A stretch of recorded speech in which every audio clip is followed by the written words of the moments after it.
Peace be with you. Friends, our readings for this 18th Sunday of Ordinary Time, they're marvelous. They're about this theme that's so basic to the spiritual life, and the theme is detachment. I want to get into it, though, by referencing a song. I go on a lot of long car trips now in my diocese. So I go from Wisconsin to South Dakota. So I'm in the car a lot. And I listen to books on tape a lot. Books on tape, I'm dating myself. But I have, my iPhone, and I'll ask for music. And so I'm a big, as you know, Bob Dylan fan. But after Bob Dylan, probably I like the Beatles the best. And a lot of classic rock, the Rolling Stones and the Who and Van Morrison, and, that's my thing. Well, as you know, these machines, they learn our preferences. So she's listened to me, asking for Beatles songs all the time. Now I find almost any time I ask for a song, the second or third one that comes up afterwards is George Harrison's song, All Things Must Pass. Now, of course, for the young kids, ask your grandparents about George Harrison, but he was one of the Beatles. And right after the Beatles broke up, Harrison comes out with this marvelous double album called All Things Must Pass.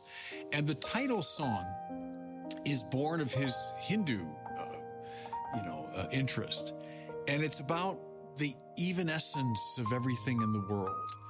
All things must pass. So, the sunset doesn't last all evening. The nighttime doesn't last forever. And then the great chorus, all things must pass. All things must pass away. It's an interesting thing. I hear that song so often now. I've gone home to my home and I have my guitar. I'm not a great guitar player. I'm like a campfire guitar player, but I can play songs and chords. And so I looked up All Things Must Pass. And it's an interesting thing that as it goes into the chorus, which is a very singable chorus, but usually as you make that transition, it gives you a major chord that draws everybody in. Well, All Things Must Pass goes to a minor chord, to B minor, as it goes into the chorus, which gives it that kind of moody quality. All things must pass. All things must pass away.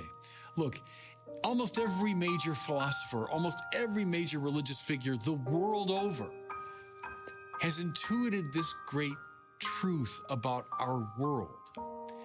Good, and yes, there are good things in it, but they don't last. They don't endure. Sunset, beautiful sunset, lasts for a while. We exult in it, and then it's gone. Our meal that we're enjoying immensely, and we eat it with great pleasure, and then in a couple of minutes, it's gone. A great conversation. You're with a friend and you're sharing your life at a deep level, and you're just loving this conversation, finding it very interesting, wonderful, and then it's over. Maybe, most poignantly, it's with a piece of music. The way music is structured, not like a sculpture that you can at least see for a long time. Music comes and it goes, doesn't it? I mean, the notes sort of flow past you. You're listening to Beethoven's Ninth Symphony or some marvelous thing, and then it's over. All things must pass. All things must pass away. That's life. Well, now, with George Harrison in mind, so those like me, old enough to remember George Harrison, but young people, ask Siri about it. She'll play it for you. With that in mind, look at our first reading from the marvelous book of Ecclesiastes. Vanity of vanities, says Koheleth. Vanity of vanities, all things are vanity. Koheleth, it's just Hebrew, it means like the assemblyman, something like that. You could say the churchman, because kahal is something like church assembly. So this person, this Koheleth, he's been identified in the great tradition with King Solomon, someone who had it all. Think of Solomon, the wisest, richest, most powerful figure of his time. His conclusion, all things must pass. Vanity of vanities. The Hebrew behind vanity there is very interesting. It's the word hebel. Hebel means something like wind or even like bubble.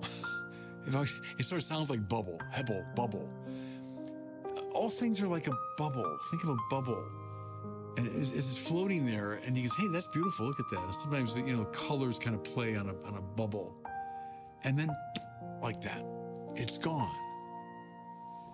All things pass away. All things pass away. Listen, much of the book of Koheleth is simply specifying this idea, giving example upon example. But listen to some of them. Here's one who's labored with wisdom and knowledge and skill, and yet to another who's not labored over it, he must leave his property. So think of someone whose whole life has been about property and riches, and I'm going to work, and I'm going to get up early, and I go to bed late, and I'm going to do whatever I can to get the biggest house and the most money. And then what? Your life, it's over, the psalmist says, like a sigh. I'm right, aren't I? Anyone old enough, you know that. Your life's over like a sigh. And you've spent all this time and energy, and what happens to all that stuff you piled up? It goes to someone who maybe never worked a day in his life. It's inherited by someone that you don't even know. All things must pass. All things must pass away. What profit comes to man from all the toil and anxiety of heart with which he's labored under the sun? All his days are sorrow and grief. At night his mind is not at rest. This also is vanity.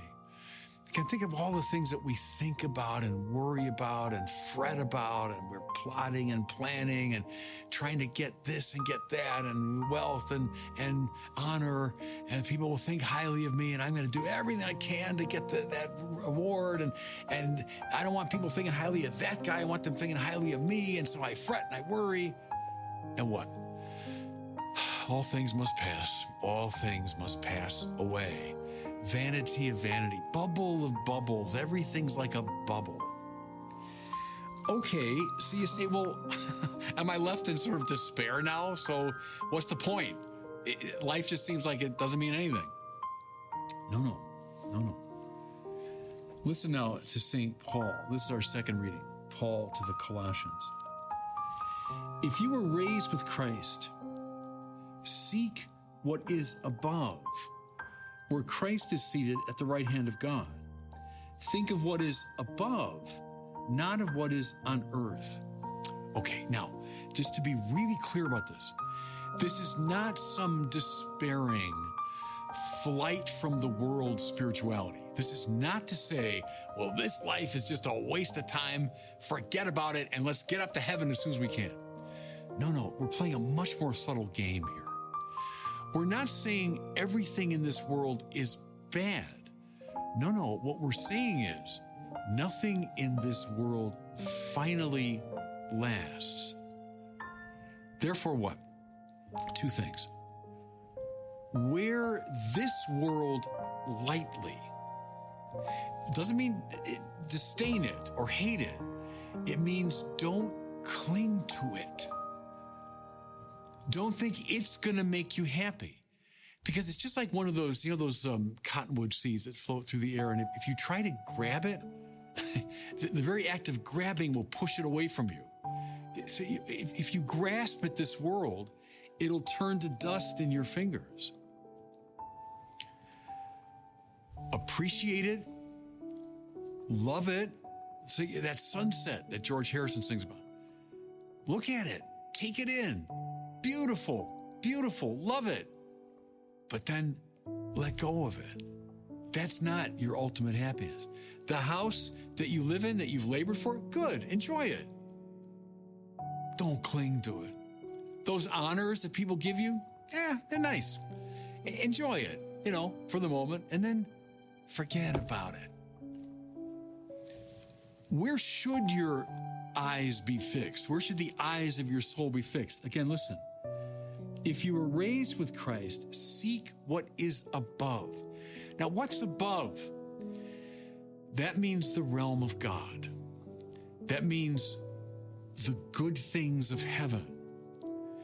That means the permanent things. Following the will of God, that's where you should have your soul directed. Remember last week, your kingdom come, your will be done on earth as in heaven. Keep yourself aligned. Put your will within the context of God's will. Keep your heart fixed above. Then you can take in this world with the proper attitude. Not clinging to it desperately. No, because you know your treasure's in heaven. Your ultimate goal is union with God, and God does not pass away. God does not change. God is not evanescent. So fix your heart on God, and then you can let go of this world in the proper attitude. Now, with all that in mind, let's look briefly at the gospel, Jesus' great parable. He told them a parable. There was a rich man whose land produced a bountiful harvest. He asked himself, what shall I do? I don't have space to store my harvest. So here's a guy, very successful. We'd say today, he's a private equity investor who just made tons and tons of money, and he's got homes and cars and vacation homes and all that. What will I do? I know, I will tear down my barns and build bigger ones. There I shall store all my grain and all the goods, and say to myself, you've got many good things stored up for years to come. Eat, drink, and be merry. Okay. See, it's an image of somebody who's clinging desperately to this world, who's going to find his satisfaction in all the things that he possesses. And, I'll just build a bigger barn, and there'll be more and more room, and I'll never run out. Think of someone, a billionaire. I couldn't spend all this money in a lifetime. I got everything I need. All things must pass. Listen, but God said to him, you fool, this night your life will be demanded of you, and the things you prepared, to whom will they belong? There it is. Yeah, my whole life's been about storing up all the goods of the world. Yeah, but man, tonight, you're going to die. All of it's gone. All of it will fall into someone else's hands, someone that you don't even know, maybe. Listen now. Thus it will be for all who store up treasure for themselves, but are not rich in what matters to God. Now, let's get down to brass tacks as I close. What matters to God? Love. God is love, right? Heaven is the place where love obtains radically. That's what heaven means. What lasts? I'll quote Cardinal George again here.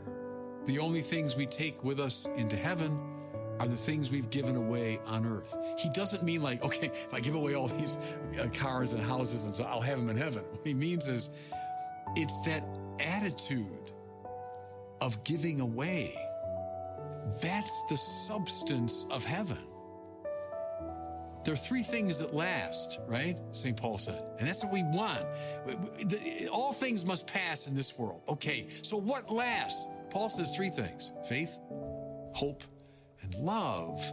And the greatest of these is love. Why? Because in heaven, I don't need faith. I'll see. I don't need hope because I've realized my goal.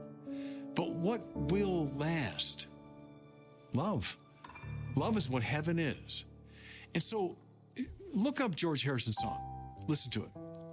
Read the book of Kohelet. They're making the same point. And then say, all right, so what does last? Love. The things of heaven. What is above, not what's here on earth. Keep the eyes of your soul fixed there, and you'll find the treasure you're looking for. And God bless you.